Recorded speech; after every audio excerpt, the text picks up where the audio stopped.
గత ఎపిసోడ్లో మనం ఇజ్రాయెల్ కసితో కూడిన కథను చెప్పుకున్నాం కదా. అది విన్నాక చాలామంది కామెంట్స్లో అడిగారు, ఇజ్రాయెల్ గురించి ఇంకొంచెం చెప్పండి వినాలనుందని.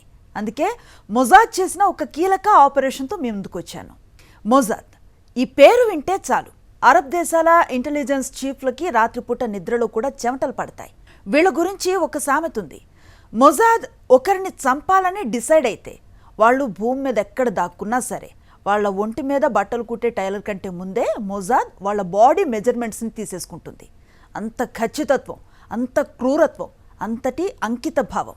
ఇవాళ మనం మొజాద్ చరిత్రలోనే అసలు ఊహకు కూడా అందని ఒక ఇంపాసిబుల్ మిషన్ గురించి మాట్లాడుకుందాం. అదే ఆపరేషన్ థండర్ బోల్ట్. అది 1976 జూన్ 27 ఎయిర్ ఫ్రాన్స్ విమానం 248 మంది ప్రయాణికులతో టెల్-అవీవ్ నుంచి ప్యారిస్కి బయలుదేరింది. ఆకాశంలో విమానం హ్యాపీగా వెళుతోంది. కానీ విమానంలో 4 టెర్రరిస్టులు ఉన్నారు. పాలస్తీనా, జర్మనీ దేశాలకు చెందిన ముఠా అది. సడన్గా తుపాకులు బయటకు తీశారు. ఎవ్వరూ కదలటానికి వీల్లేదు, విమానం మా కంట్రోల్లో ఉందని గర్జించారు. విమానాన్ని దారి మళ్లించి ఎక్కడికి తీసుకెళ్లారో తెలుసా? ఆఫ్రికా ఖండంలో ఉగండా దేశంలో ఉన్న ఎంటెబే ఎయిర్పోర్ట్లో దించేశారు. అప్పట్లో ఉగండా ప్రెసిడెంట్ ఎవరో తెలుసా? ఒక సాడిస్ట్ డిక్టేటర్ ఈదీ అమీన్. అతను నరమాంస భక్షకుడు అని కూడా పేరుంది. ఈ టెర్రరిస్టులకి అతని సపోర్ట్ ఉంది. ఎయిర్పోర్ట్ చుట్టూ ఉగండా సైనికులను పహారా పెట్టించాడు. ఇప్పుడు టెర్రరిస్టులు ఇజ్రాయెల్కు ఒక కండిషన్ పెట్టారు. మీ జైల్లో ఉన్న 53 మంది టెర్రరిస్టులను వదిలేస్తారా, లేక ఈ ప్రయాణికులందరినీ ఇక్కడే లేపేయమంటారా అని. టైం కేవలం 4 రోజులు అంటూ వార్నింగ్ ఇచ్చారు. ఇక్కడే వాళ్ళు ఒక దారుణమైన పని చేశారు. హిట్లర్ గుర్తులను గుర్తు చేస్తూ ప్రయాణికుల్లో ఉన్న యూదులను వేరు చేసి మిగతా దేశస్తులను వదిలేశారు. 106 మంది యూదులు చావు నోట్లో కూర్చున్నారు. ఇజ్రాయెల్లో ప్రధాని కార్యాలయం అత్యవసరంగా సమావేశమైంది. టెర్రరిస్టులతో చర్చలు జరపాలా? ఇజ్రాయెల్ డిక్షనరీలో టెర్రరిస్టులతో సయోధ్య అనే మొక్కే లేదు. కానెలా? ఉగాండా ఎక్కడా, ఇజ్రాయెల్ ఎక్కడా? మధ్యలో 4000 కిలోమీటర్ల దూరం. దారి పొడవున శత్రు అరబ్ దేశాల రాడార్లు. అసలు అక్కడికి వెళ్ళటమే అసాధ్యం. కానీ మొజాద్ రంగంలోకి దిగింది. వాళ్ళు ఇన్ఫర్మేషన్ తవ్వటం మొదలుపెట్టారు. ఇక్కడే మీకు ఒక మైండ్ బ్లోయింగ్ ట్విస్ట్ చెప్పాలి. ఎంటెబే ఎయిర్పోర్ట్ టెర్మినల్ను నిర్మించింది ఎవరో తెలుసా? ఒక ఇజ్రాయెల్ కంపెనీ. అవును, గతంలో ఉగండాతో మంచి సంబంధాలు ఉన్నప్పుడు ఒక ఇజ్రాయెల్ ఆర్కిటెక్ట్ దాన్ని డిజైన్ చేశాడు. మొజాద్ వెంటనే ఆ ఆర్కిటెక్ట్ని నిద్రలేపింది.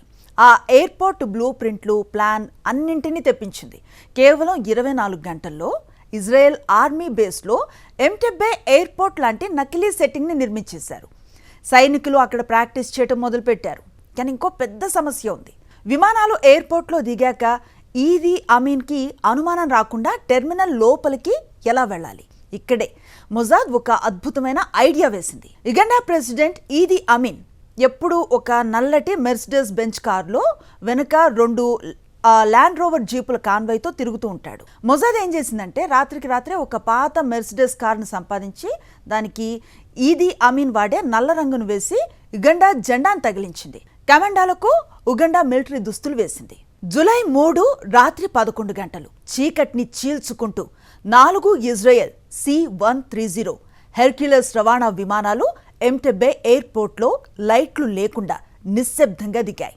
విమానం వెనక డోర్ తెరుచుకుంది. లోపల నుంచి నల్లటి మెర్సిడెస్ కారు, వెనక జీపులు బయటకొచ్చాయి. ఎయిర్పోర్ట్ గార్డ్స్ అనుకున్నారు, అరే మన ప్రెసిడెంట్ ఈదీ అమీన్ వస్తున్నారు అని. సెల్యూట్ కొట్టబోయారు. వచ్చింది రాజు కాదు, రాజులకే తాత లాంటి మొజాద్ కమాండోలు. సెల్యూట్ కొట్టేలోపే సీన్ క్లోజ్ అయిపోయింది. సైలెన్సర్లు ఉన్న తుపాకులతో ఉగండా గార్డ్స్ను లేపేశారు. కమాండోలు టెర్మినల్ బిల్డింగ్లోకి దూసుకు వెళ్లారు. ఇజ్రాయెల్ కమాండోలు లోపలికి వెళ్లటమే ఆలస్యం. మెగాఫోన్ చేతుల్లోకి తీసుకొని హిబ్రూ భాషలో అరిచారు, మేం ఇజ్రాయెల్ సైనికులం, అందరూ కింద పడుకోండి. టెర్రరిస్టులకి మైండ్ బ్లాంక్ అయిపోయింది. 4000 కిలోమీటర్ల దూరం నుంచి ఇజ్రాయెల్ ఆర్మీ ఇక్కడికి ఎలా వస్తుంది అని. కాల్పులు మొదలయ్యాయి. కేవలం కొన్ని నిమిషాలు 7 టెర్రరిస్టులు అక్కడికక్కడే ఖతం.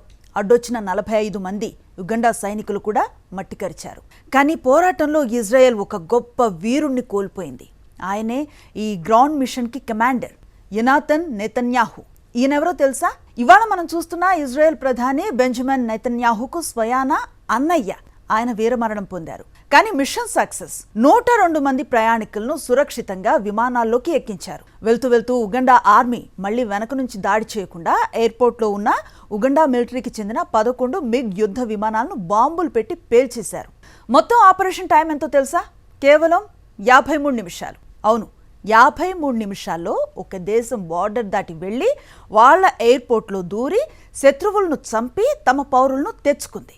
ప్రపంచ సైనిక చరిత్రలో ఇలాంటి మిషన్ ఇంకోటి జరగలేదు, జరగబోదు. తెల్లవారేసరికి ప్రయాణికులంతా ఇజ్రాయెల్లో ల్యాండ్ అయ్యారు. ప్రపంచ దేశాలన్నీ ముక్కున వేలేసుకున్నాయి.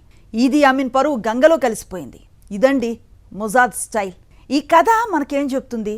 బోన్లో ఉన్న సింహాన్ని చూసి కుక్కలు మొరగచ్చు, కానీ ఆ సింహం అడవి దాటి వచ్చి మరీ వేటాడుతుందని మర్చిపోకూడదు. మొజాద్ జోలికొస్తే చావు కూడా పర్మిషన్ అడిగి రావాలి.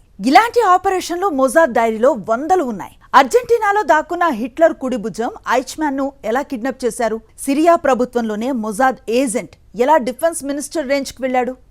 ఇవన్నీ వినాలనుందా? మరో భయంకరమైన మొజాద్ ఆపరేషన్తో నెక్స్ట్ ఎపిసోడ్లో కలుద్దాం. మీకు ఈ కథ ఎలా అనిపించిందో కామెంట్ సెక్షన్లో చెప్పండి.